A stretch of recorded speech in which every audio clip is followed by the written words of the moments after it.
IP15 Print Now webinar. Last one was last year, an hour long. And I listened to it the other day, and we had a lot of laughs in that webinar. It was quite a lot of fun.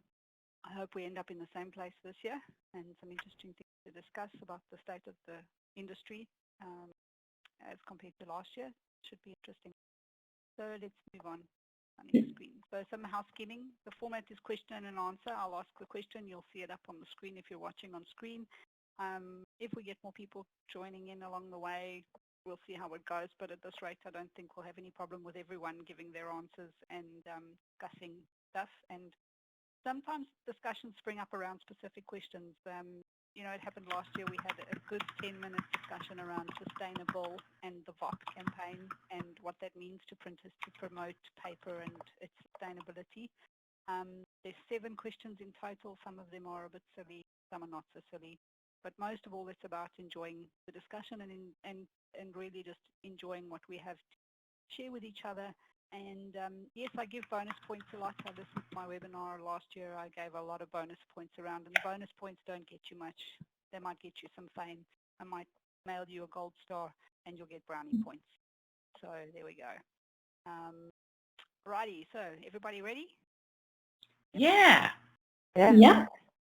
Yay. So question 1, what is Reflex Blue, and why don't we like it? And I think I know what it is only because of last year's webinar.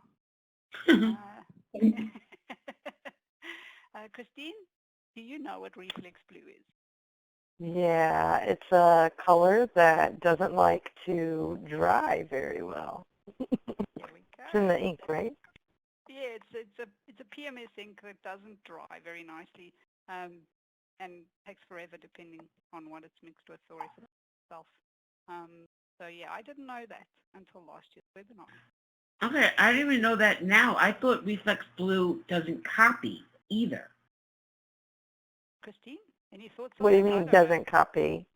Like when you put something on a document, it's Reflex Blue. It doesn't copy. You can't copy it. I've never heard that before. All right, maybe I'm thinking of something else. Something else. Okay. And Stevie-Rei, welcome to printing. Did you know that about Reflex Blue? To be honest, no, I didn't. So I have already learned something new today. There we go. Fantastic. Moving on. Question 2. What smell do you associate with print, and where does that memory of that smell come from? So I think we'll start with Deborah. When I was in elementary school, they used to have those, I guess they're called Rexograph machines or mimeograph machines. They would do handouts, and there was like a machine that they rolled with a carbon paper, and that's how it made the copies.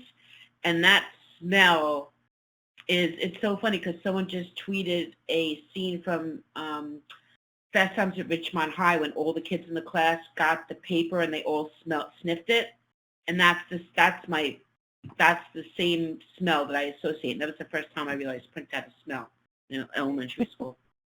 Okay, interesting, cool. Let's go, Christine. What do you associate? What smell do you associate with printing? Oh man, it's a combination of paper and ink. I'm a former printer, so smelling the presses rolling, that's really what I love. Yeah. Okay. And Stevie-Rei? Hey, Are you okay? Joking? Uh-oh. I'm fine, sorry. As long as you're still breathing. Oh yeah, everything's fine.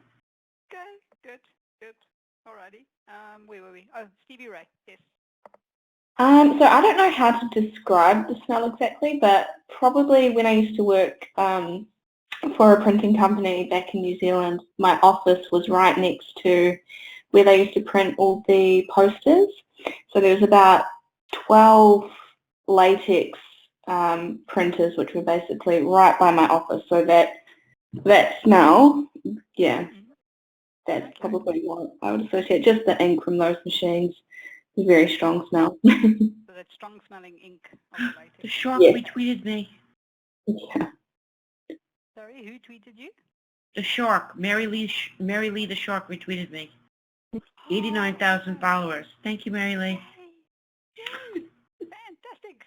Wow. I'm on a mission to get. You know, there's 300 sharks on Twitter alone in Australia. Yeah. There's one that went out to one of the major newspapers now. I don't know if it's done anything with it, but let's see what happens. Cool. Awesome. So what smell do I associate with print? My smell is actually hot carbon paper because my mother worked in a carbon paper factory when I was a child. Mm. So her office was on the top floor and the factory was below, and there was always that heat coming up from the factory and that smell of hot carbon paper. That for me, what I associate with print whenever I walk around. And any printer that I walk into where they've got something that smells like that carbon paper, I immediately feel like, you know, it's a familiar thing. Yeah. Cool. Good. Question 3. What is your favorite finishing or special effect in printing? I know Deborah's answer. Yeah, we know. We're going to leave her last. Just I can't control myself that long, though. Okay, do you want to go first? Got it! No, I just wanted to say that. Now I'm good. Usually you only see me tweeting it, but that's what it sounds like in real life. That's scary, right? Know. Every time I see a tweet from you, that's exactly how I imagine it. There we go. No, awesome. Okay, Christine? You know, I'm fascinated by the digital aspect of it. I have to say Codex too. Okay. You know that they do variable data foil now? Wow, really? Yeah. Hello. Yeah, Wow. it's awesome. Incredible. I have a client in South Africa that actually has 2 Codex machines. What? Oh, nice. Yes, they have 2, and they use the one exclusively for what they call glitter. It's obviously not real glitter, but they call it glitter to give that glittery effect. No, they call it glitter. Yeah. Yeah, they call it glitter, and they only do that on that one Codex. Are they in the greeting card industry? They are in the everything industry. We love them. They are so big. They're such a big printer that the machine actually never stops really, and it does everything from custom jobs to greeting cards to you name it. That's awesome. Yeah, they do everything. They also do a lot of government work, so they do a lot of stamping of like official seals and things on preprint. Oh, so cool. Yeah. So like, you know, the letterheads that have got the stamps and things on them, they do some of that. And then the other Codex is for what they call the fun stuff. And I'm like, well, that's not fun enough for you? Like, wow. Yeah. Stevie, what do you like about what I'm more effects? probably going to have to agree with everyone else on that one.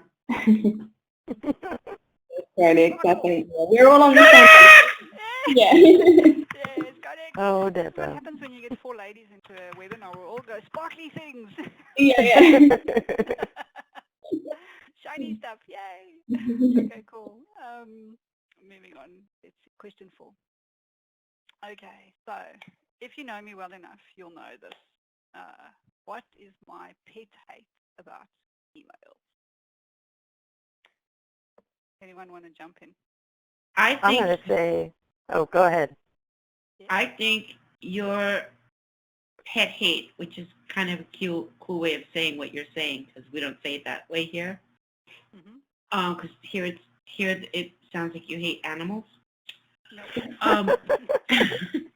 We call it a pet peeve. Okay, yeah. You hate when people say, please don't print this email. Yes, that is it. I hate that. You hate it. I'm quite. Me too. Yep. I absolutely hate it.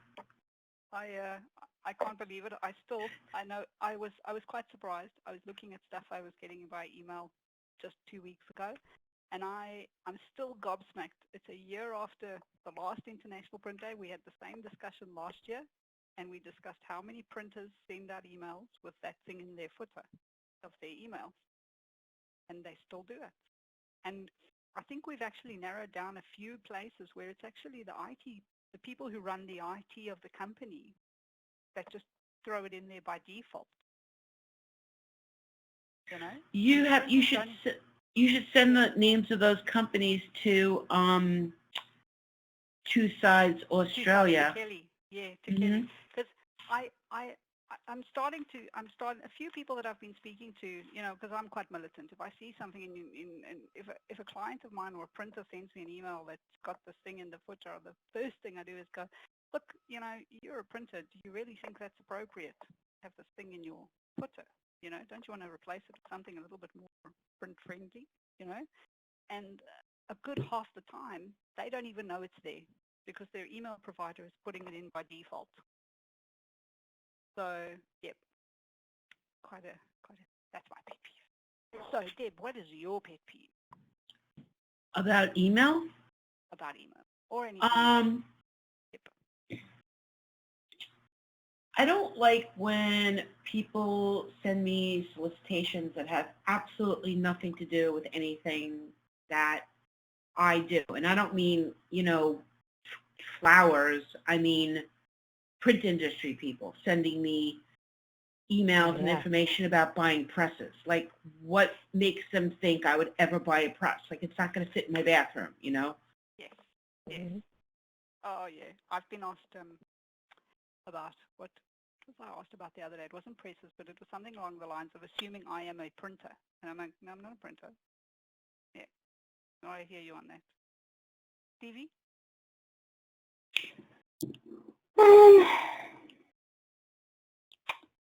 Oh, I'm not sure actually. I have to have a think about it. Okay. Yeah. Christine, any thoughts?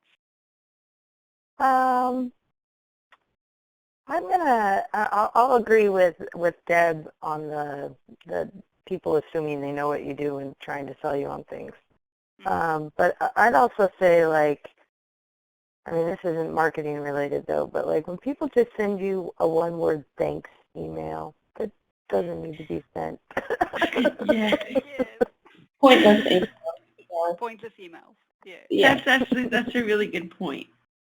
Very good point. All right. So what's the minimum number of word count that constitutes an email for you, Christine? Oh man, you gotta make it a sentence at least. Yeah. That's how I feel. Thanks is technically a sentence. Oh I think no. Christine would want a greeting like, hi, You Christine. mean it has to have a subject? Hi, Christine. Thanks. It has to have. Thanks. I mean, there has to be a point for the email. Aside from, I understand what you're saying. It takes time to open it and read it, so there has to be some point behind it. Yes. I had one of my old coworkers was just really bad about replying all just to say thanks all the time. So. Oh, the reply all. Oh. Yeah. Yeah, I agree with that. Oh, that's just crazy.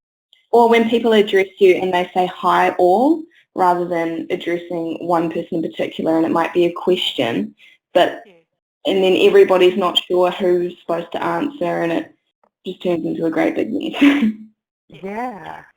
Or whatever, when people send an email and they're like, man, that Stephanie, she's really annoying. It's like, oh, sorry, I didn't realize you were on the email, Stephanie. Yeah. That too.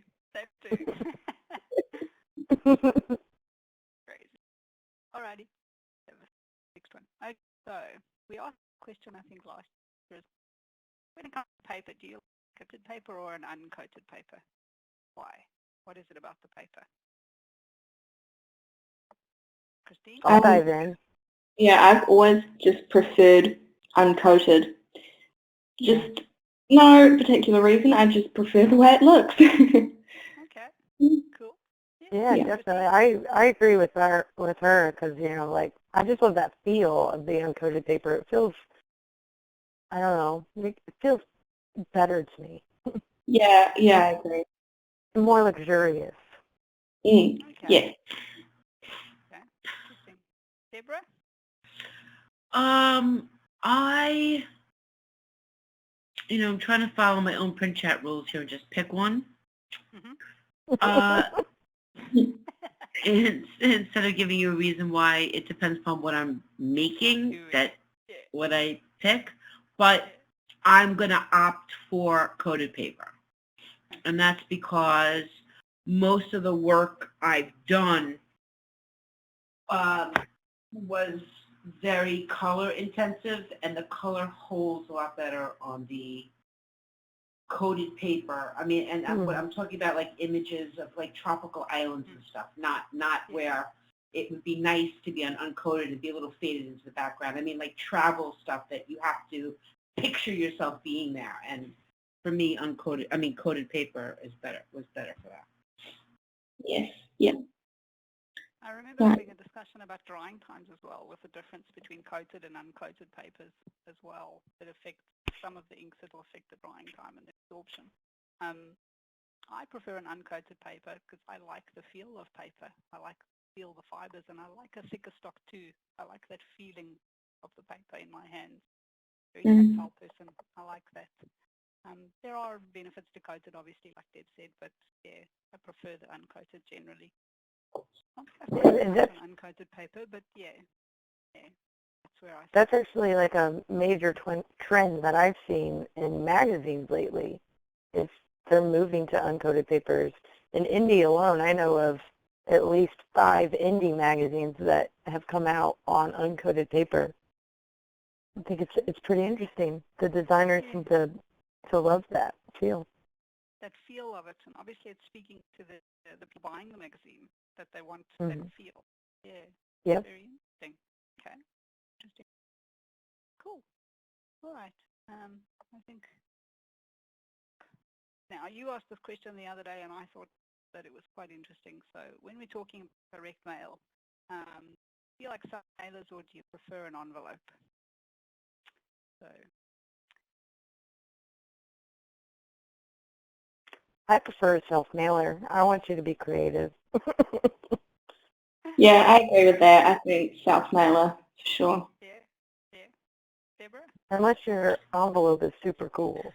Yeah, exactly. That's not true. Envelopes can be super cool if you get the right kind of envelope. They make super cool envelopes. Oh, I know. That's what I'm saying. Or a super cool envelope. Well, or a super cool I'll envelope. give the same answer I gave in print chat, which is I'm an envelope person, only because I always end up destroying the self-mailers trying to get the damn things open. I'm really there's also a whole practicality of it, depending upon how even you can do a really cool project and you want it to be a self-mailer, and that's lovely until you go talk to the post office and they're like, ha, no, envelope. So, I mean, there's been many times that we've made a really cool, quote-unquote, self-mailer, and it's gone in a clear envelope because it wasn't going through the post office without something. So, again, just based upon my own personal experience with doing lots of volume, self-mailers, I mean, unless you're using like little wafer seals, which aren't always aesthetically pleasing, envelopes, the right color envelope, the right size envelope will get attention. Yes. And I think that's another discussion as well around envelopes is not enough, in my opinion, not enough people do interesting things with envelopes. Colored envelopes, different color envelopes will attract attention and prompt people to open the piece more than white, or even white with a picture on. We're all a bit immune to white envelopes and envelopes even with pictures on. That's not interesting. Interesting things with envelopes make people, pay attention, I think. Yeah. Cool. Oh, we're wishing through these questions. This is going very quick. Righty. So, question 7, PMS pop quiz. So I'm not expecting anyone to be able to answer this necessarily, because I think they only have one person working in print. That's Christine. What? I don't even know what this is. Yeah. So this is a PMS color. Who's PMS color? In Australia? The PMS colors. So, you know, yep, you Google that color, PMS 141213. That is a specific color of PMS ink. Yeah.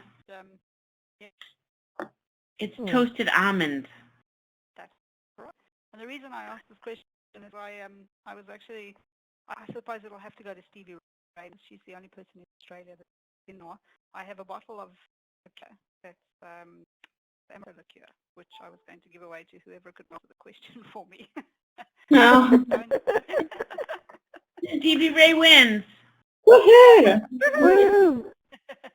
But Stevie-Rei, I would not drink anything that looks like toasted almond if I was you.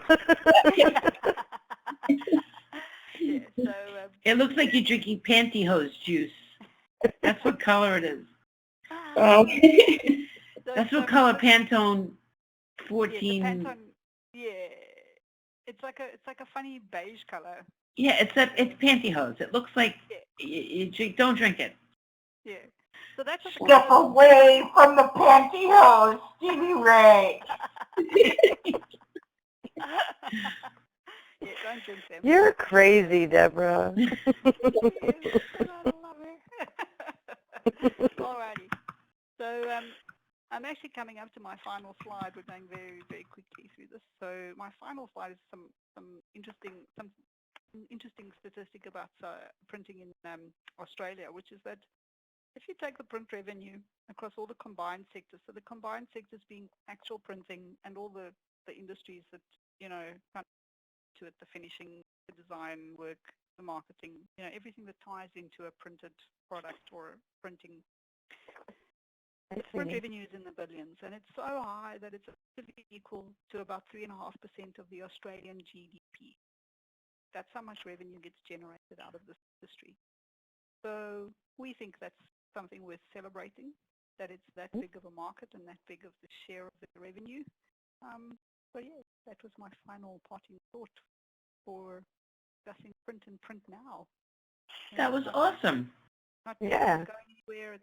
That's it. We need to celebrate how big we are. Fantastic. Thank you, Deb. Thank you. Always fun joining you. Sorry? Always fun joining you on International Print Day. Yeah. It's always lovely to speak to you. I love the answers. Awesome. It's fun to finally, you know, give back, since you get up at 6 o'clock in the morning to join us every week. Right? Yep. So it's yes, I think Stevie-Rei, you're sitting at 7 at the moment, aren't you? Or 8? The time right now? It's 10 a.m. 10 a.m. Okay, so you're 3 hours behind. Okay, cool. Wait, where are you, Stevie-Rei? So I'm in Perth. I'm in Western Australia. Okay, and you're 3 hours different from each other? Yes. Yeah, there's multiple time zones in Australia. Wow, God, that's big. That's California for me. That's like it's completely across the United States. Yes. Yeah. Wow. Stevie-Rei's on the West Coast, and I'm on the East Coast. Wow. Yeah. So we're fairly far apart. Distance. Yeah. So yeah, that's my short and sweet National Print Day Round 2 webinar. Thank you. It was good. For joining.